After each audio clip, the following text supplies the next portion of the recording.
Hello दोस्तों, स्वागत है आपका एक बार फिर स्टडी विद चमसिंग में। दोस्तों, पहले मैंने करा दिया था आपको अशोक के बारे में पढ़ा दिया था मौर्य काल में, जिसमें भी अभी तक जितना हुआ है। और दोस्तों, उसके बाद आ जाता है अशोक के इसकी देहांत और उसकी मृत्यु के बाद के जो उत्तराधिकारी है कौन होता है और वो कैसे शासन करता है। ये अशोक की मृत्यु 237-36 ईसा पूर्व के लगभग हुई थी और उसका एक लघु स्तंभ का एक शिलालेख था, जिस लेख में केवल एक पुत्र जिसका नाम तीवर था उसका ही वर्णन किया गया है। तीवर नाम का उसका पुत्र था, उसका वर्णन किया गया है। उसके पुत्र ने बिहार प्रांत के जिले ये गया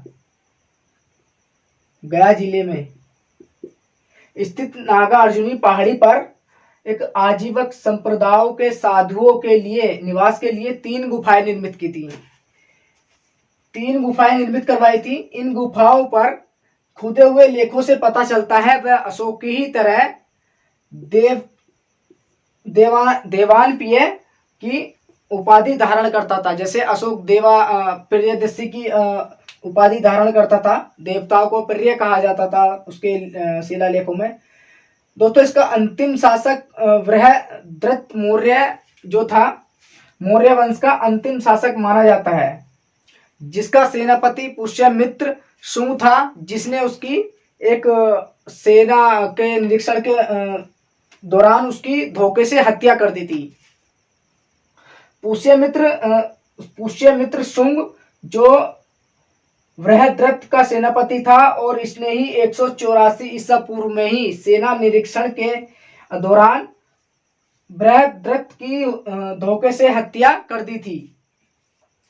इसकी मृत्यु के पश्चात मौर्य वंश का अंत हो गया। दोस्तों, इसके ये अंतिम शासक था बृहद्रथ और मौर्य वंश का इसकी मृत्यु के साथ ही मौर्य वंश का अंत हो गया था। दोस्तों, अगला टॉपिक है इसमें मौर्य साम्राज्य की प्रशासनिक व्यवस्था, administrative system of Maurya empire. प्रशासन का स्वरूप दोस्तों इसमें केंद्रित था, राजा में ही सारी शक्तियां थी। अर्थशास्त्र के आधार पर राजा का विचार और आदेश सबसे ऊपर था, राजा से ऊपर कोई नहीं था, और उसका विचार और जो आदेश होता था वो सबको मानना पड़ता था। चाणक्य के अनुसार राजा के 7 अवयव थे: राजा, अमात्य, एक जनपद, दुर्ग, कोष, बल व मित्र। ये उसके 7 एलिमेंट्स थे। कौटिल्य ने अर्थशास्त्र में 18 तीर्थ किसे कहा जाता था? विभागों को ही तीर्थ कहा जाता था। उसके प्रमुख की चर्चा की है। प्रमुख तीर्थ विभागों के जो नाम है यहाँ पर दिए हुए हैं। मंत्री और पुरोहित उसका अधिकारी होता था। ये धर्माधिकारी धर्म से संबंधित कार्य संभालता था। और समाहर्ता कौन था? राजस्व विभाग का प्रधान अधिकारी जो राजस्व वसूल करता था और उसका जो था चीफ था। व्यवहारिक में आपको दीवानी न्यायालय का न्यायाधीश जो न्याय करता था दीवानी मामलों का। दंडपाल जो होता था सैन्य अधिकारी होता था। आटविक को वन विभाग का प्रमुख कहा जाता था। आटविक जो था वन विभाग उसका प्रमुख होता था। अंतर्वसिक राजा की अंगरक्षक सेना का मुख्य अधिकारी होता था। चाणक्य ने चतुरंग बल, पैदल सैनिक, घुड़सवार सेना, हाथी और युद्ध रथ को सेना का प्रमुख भाग बताया है। केंद्रीय प्रशासन की पकड़ मजबूत करने के लिए दोस्तों गुप्तचर प्रणाली का गठन किया गया।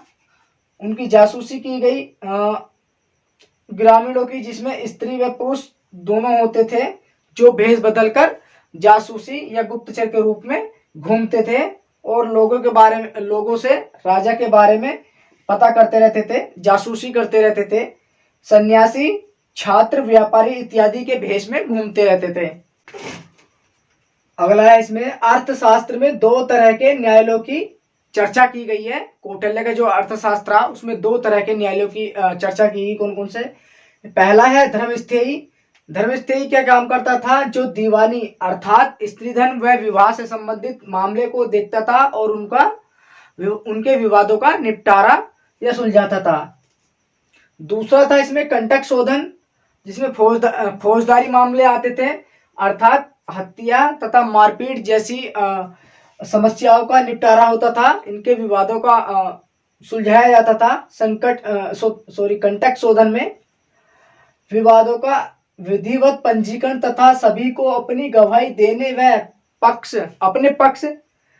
अपना पक्ष रखने का अवसर प्राप्त था। जी हाँ, बिल्कुल दोस्तों, जब तक ये चीज नहीं होगी तो न्याय नहीं मिल सकता। जब तक अपना इसका पंजीकरण और सभी को अपनी गवाही देने व अपना पक्ष रखने का मौका नहीं मिलेगा तो कोई न्याय का कोई औचित्य नहीं रह जाएगा। चाणक्य के अनुसार प्रतिष्ठा अधिकारी पर पूरे जनपद की जिम्मेदारी होती थी, जनपद के कामकाज की जिम्मेदारी होती थी।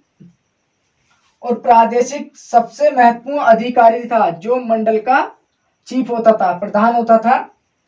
जो राजुक के शब्द आया इसमें, इसका अर्थ होता था भूमि की पैमाइश। आप देखते होंगे, आप लेखपाल या पटवारी से करवाते होंगे अपनी भूमि की पैमाइश, नाप जोख का कार्य करता था।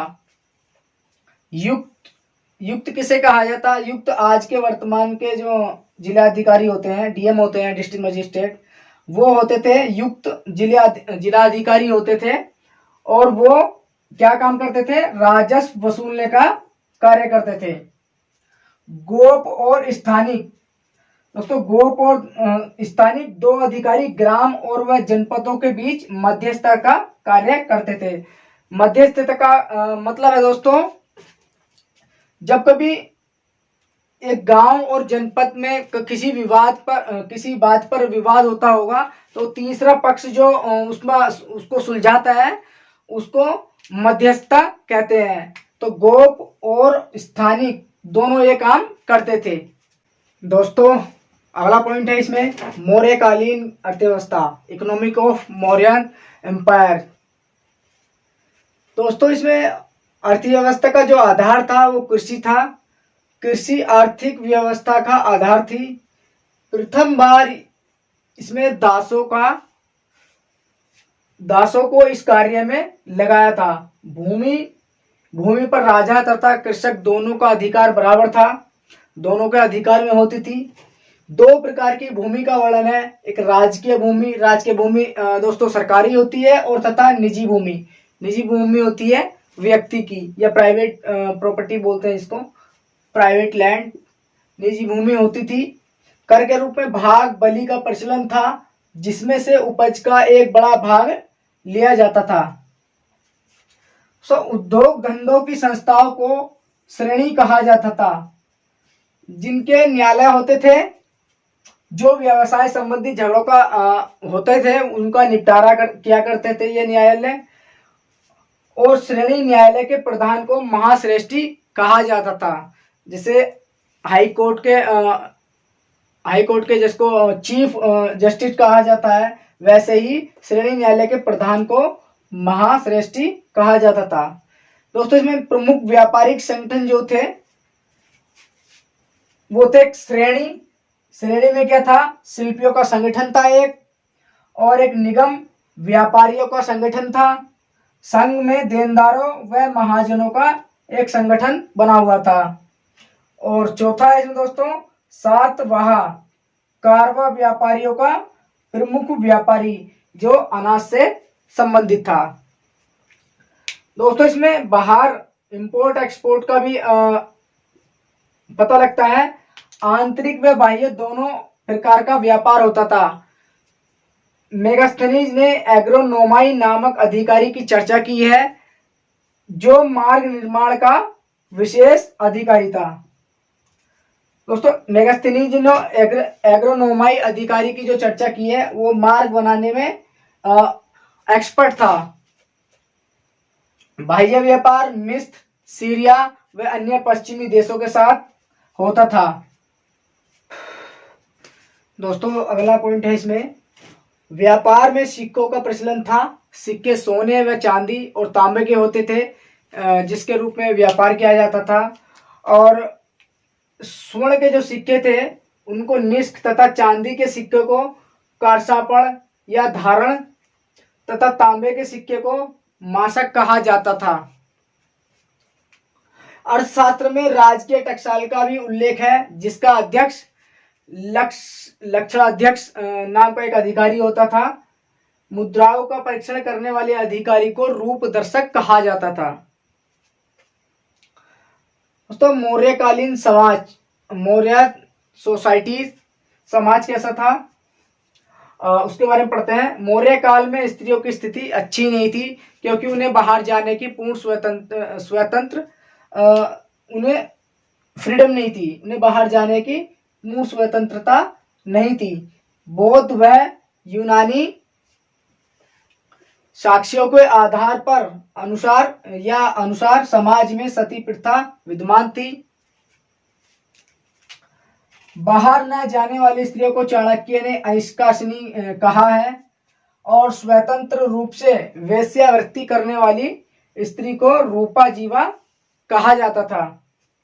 बौद्ध ग्रंथ के अनुसार अशोक ने 84,000 स्तूपों का निर्माण कराया था, जो बाद में जो शासक आए थे उन्होंने तोड़ दिए थे वो, जिसमें महत्वपूर्ण है भरूच, सांची, जो दोनों मध्य प्रदेश में, अमरावती आंध्र प्रदेश के स्तूप उसके स्मरणीय है, याद रखने योग्य है। यहाँ से कभी कभी क्वेश्चन आ जाता है, ये भरूच, सांची और अमरावती कहाँ पर स्थित है ये स्तूप। दोस्तों, अगला पॉइंट है इसका मौर्यकालीन कला, मौर्यन आर्ट। आर्ट कैसे थी मौर्यकालीन की कला में राजकीय कला या दरबारी कला, और दूसरी थी लोक कला। राजकीय कला में मौर्य प्रसाद अशोक द्वारा स्थापित स्तंभ का वर्णन किया जा सकता है। लोक कला अमूमन आम लोगों का प्रतिनिधित्व करती है, आम लोगों को या सिंपल लोगों को रिप्रेजेंटेटिव करती है, जैसे परखम के यक्ष, दीदारगंज की चामर गृहिणी और बेसनगर की यक्षिणी। मौर्य काल के विशिष्ट नमूने एकाश्मुख मोनोलिथिक स्तंभ है, जो धर्म प्रचार के लिए विभिन्न क्षेत्रों में स्थापित किए गए थे। ये बलुआ पत्थर से बने हुए थे। इन्हें एकाश्म स्तंभों को काटकर वर्तमान रूप देना और इन पर चमकीली पॉलिश करना एवं देश के विभिन्न क्षेत्रों में स्थापित करना या पहुंचाना मौर्यकालीन शिल्पकला तथा इंजीनियरिंग का विशिष्ट उदाहरण है।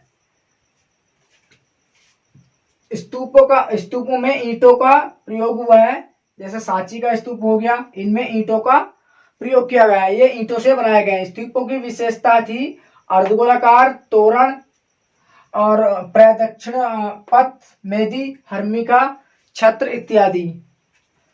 दोस्तों, अशोक काल में चैत्य ग्रहों का विकास हुआ था। गुहा निर्माण एक विशिष्ट कला थी, जो अपने आप में एक अनोखी थी, जो चट्टानों को काटकर बनाई जाती थी। गया बिहार का एक जिला, जहां उसके निकट बराबर पहाड़ियों में अशोक ने अपने राज्याभिषेक के 12वें वर्ष में सुदामा गुहा नाम की जो चैत्य थे, उनको आजीविकों को दान में दे दिया था। दोस्तों, अगला पढ़ेंगे इसके बारे में, मौर्य काल का पतन कैसे हुआ और क्यों हुआ। दोस्तों, मौर्य साम्राज्य का पतन कैसे हुआ था, क्या कारण थे। मौर्य साम्राज्य बेसिकली केंद्रीय प्रशासन के बल पर टिका हुआ था। एक ही राजा के ही हाथ में सब कुछ था, उसी के हाथ में सब शक्ति थी, जिसका सबसे मजबूत आधार था सुयोग्य एवं दूरदर्शी, दूर की सोचने वाला और दूर की रणनीति बनाने वाला जो राजा था, वो उसमें नहीं रह गया था। 232 ईसा पूर्व में अशोक की मृत्यु हो गई थी। उसके पश्चात मौर्य साम्राज्य कमजोर होने लगा था। क्यों? क्योंकि उसका जो उत्तराधिकारी था, उसके जैसा नहीं मिल पाया, उसके जैसा ताकतवर और उसके रणनीति बनाने वाला अंततः 180 ईसा पूर्व में अंतिम मौर्य शासक या सम्राट बृहद्रथ की पुष्यमित्र शुंग द्वारा हत्या कर देने के साथ ही मौर्य साम्राज्य लगभग क्या पूरा ही समाप्त हो गया। दोस्तों इतने बड़े साम्राज्य का पतन होने का कारण एक नहीं हो सकता, क्योंकि अशोक का जो विस्तार था साम्राज्य का बहुत ज्यादा था। उसमें कमजोर उत्तराधिकारी, जैसे मैंने अभी बताया, उसके जैसा कोई शासक और उत्तराधिकारी उसे मिल नहीं पाया। अगर उसके जैसा उत्तराधिकारी नहीं मिला होगा तो आर्थिक स्थितियां भी उसके अनुकूल नहीं रही होंगी, दमनकारी शासन व्यवस्था होगी इत्यादि मौर्य के साम्राज्य के पतन के प्रमुख कारण थे। तो दोस्तों मौर्य काल जो आपका ये समाप्त हो गया है। इसके बाद आपका मौर्योत्तर काल आएगा। मौर्य के बाद जो काल आता है, तो दोस्तों पढ़ते रहिए। पूरी जो कितने पिछली क्लासेस हैं सारी को पढ़िए, उसी में से आपको क्वेश्चन मिलेंगे, उससे अलग कहीं नहीं मिलेंगे। आप एक बार बार बार देखिएगा। तो अगर नेक्स्ट क्लास में मिलते हैं। Thank you, bye bye.